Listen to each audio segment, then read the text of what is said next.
Somalia's Prime Minister has quit following a power struggle with the country's president.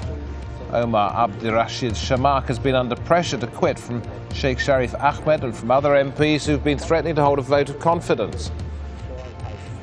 Well, a little bit of background for you here about the resignation. Sheikh Sharif Ahmed, the president, took over in January of last year, but by May of this year, his relationship with his Prime Minister looking pretty terrible. The president forced to backtrack on an attempt to sack Abdirashid Sharmarke.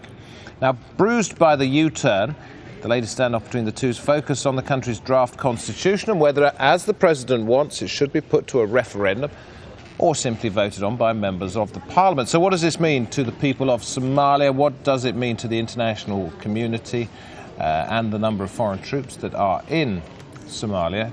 Let's talk now to Abdi Aynte, one of our journalists here at Al Jazeera. Is it going to make any difference, either to the international community or to the people of Somalia? It might actually make a difference over time, but it's probably unlikely to make a big difference. Now, this is part of the change mantra that the president had announced just about a week ago when he addressed the parliament, and he said that he wants to change everything.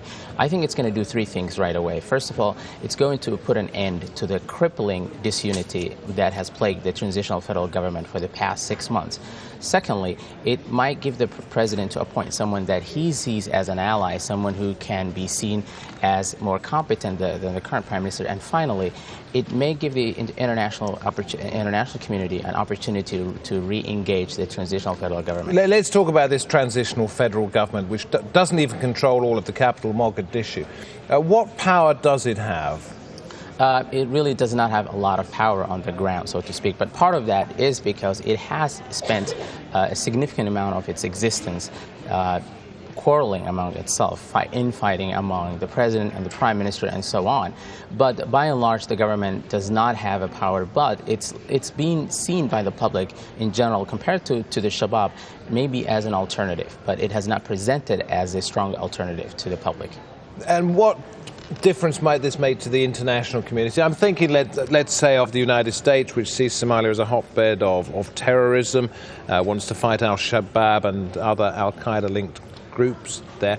We've got African Union troops in there, maybe international peacekeepers could go in. Is it going to sort of sway the vote one way or the other when it comes to that? Possibly. The onus now is on the president to appoint someone who is seen by the international community as a competent, someone who is not corrupt, because the current government is also being plagued by a huge amount of corruption, and that's why you had a lot of reservation on the part of the international community, on the part of the African Union.